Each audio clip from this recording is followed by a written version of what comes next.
Adopsi dalam proses penyuluhan atau pertanian pada hakikatnya dapat diartikan sebagai proses penerimaan inovasi dan atau perubahan perilaku yang terjadi pada diri seseorang setelah menerima inovasi yang disampaikan oleh penyuluh.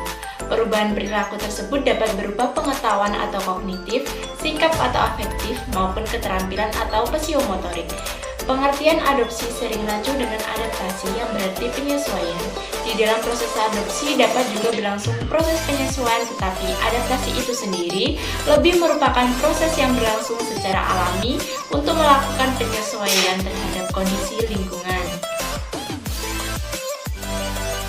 Inovasi adalah suatu proses atau hasil pengembangan dan pemanfaatan dari produk maupun sumber daya yang sudah ada sebelumnya. Hal tersebut bisa membuatnya semakin lebih berarti baik dari segi ekonomis maupun kegunaan untuk dimanfaatkan oleh manusia. Menurut Rogers dan Schumacher, tahun 1971 mendefinisikan inovasi sebagai ide-ide baru, praktek-praktek baru, atau objek-objek yang dapat dirasakan sebagai sesuatu yang baru oleh individu atau masyarakat sasaran penyuluhan. Pengertian inovasi tidak hanya terbatas pada benda atau barang hasil produksi saja, tetapi mencakup ideologi, kepercayaan, sikap hidup, informasi, perilaku, atau gerakan-gerakan menuju kepada proses perubahan di dalam segala bentuk tata kehidupan masyarakat. Adapun karakteristik inovasi, yaitu yang pertama, keuntungan relatif atau relative advantage. Keuntungan relatif dalam inovasi artinya inovasi yang ditawarkan harus mempunyai keuntungan sehingga bisa meningkatkan kesejahteraan. Kedua, keserasian atau compatibility. Artinya inovasi yang ditawarkan sesuai dengan nilai-nilai yang dianut masyarakat setempat dan tidak bertentangan dengan tradisi, sesuai dengan pengalaman dan kebutuhan yang disarankan. Kemudian yang ketiga, kompleksitas atau complexity. Artinya, inovasi yang ditawarkan merupakan sesuatu yang dapat diterapkan dan tidak rumit. Semakin mudah inovasi yang ditawarkan untuk dimengerti, maka akan semakin cepat pula inovasi tersebut untuk diadopsi. Kemudian, yang keempat, dapat diuji coba atau triability. Artinya, inovasi tersebut dapat dicoba sehingga akan lebih cepat diadopsi. Semakin dapat dicoba suatu inovasi, maka akan semakin cepat dapat diadopsi. Kemudian dapat diobservasi atau observability. Artinya, inovasi yang ditawarkan akan dapat dilihat hasil penerapannya. Semakin mudah seseorang melihat suatu inovasi, maka semakin besar kemungkinan inovasi diadopsi oleh orang atau sekelompok orang.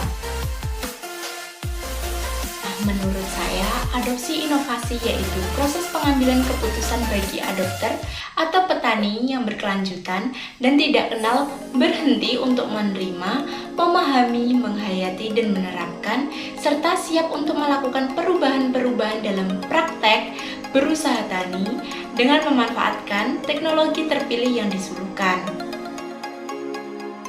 Tahapan-tahapan adopsi, yaitu yang pertama, tahap kesadaran atau awareness. Tahap di mana petani baru belajar tentang sesuatu yang baru. Petani masih menerima informasi mengenai suatu teknologi baru yang masih bersifat umum. Kemudian, tahapan menaruh minat atau interest. Tahap di mana petani mulai mengembangkan informasi yang diperoleh. Ia mulai mempelajari secara lebih terperinci tentang ide baru tersebut, bahkan tidak puas kalau hanya mengetahui saja tetapi ingin berbuat yang lebih dari itu.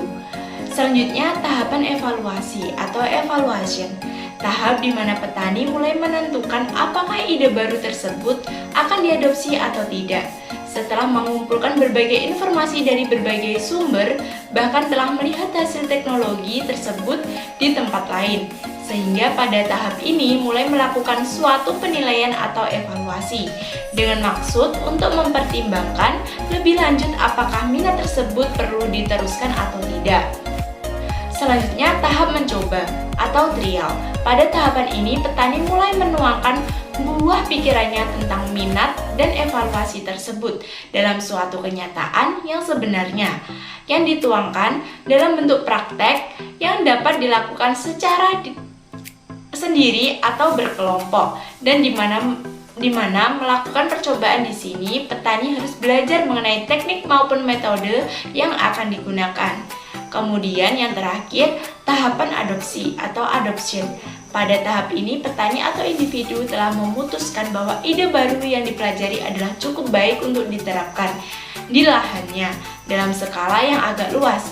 Tahapan adopsi ini barangkali yang paling menentukan dalam proses kelanjutan pengambilan keputusan yang lebih lanjut. Yang pertama yaitu inovator atau perintis. Karakteristiknya yaitu petani yang termasuk golongan ini biasanya memiliki lahan usaha yang luas. Golongan ini jumlahnya sekitar 2,5% dari keseluruhan populasi. Yang kedua, early adopter atau pengeterap dini. Petani dalam golongan ini lebih awal dalam merespon penyuluhan. Sifat golongan ini lebih luas dengan tingkat pendidikan yang relatif cukup baik, tapi umumnya bersifat lokalit. Golongan ini jumlahnya sekitar 13,5% dari keseluruhan populasi.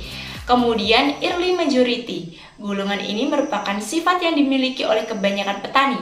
Penerapan teknologi pada golongan ini lebih lambat jika dibandingkan dengan dua golongan di atas.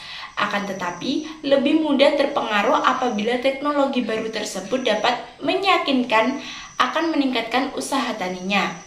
Golongan ini jumlahnya sekitar 34% dari keseluruhan populasi. Kemudian, late majority atau pengeterap akhir. Golongan ini biasanya memiliki lahan kurang dari 0,5 hektar. Lebih hati-hati dalam menerapkan suatu inovasi dikarenakan keterbatasan modal sehingga takut dalam menghadapi kegagalan. Golongan ini jumlahnya sekitar 34% dari keseluruhan populasi.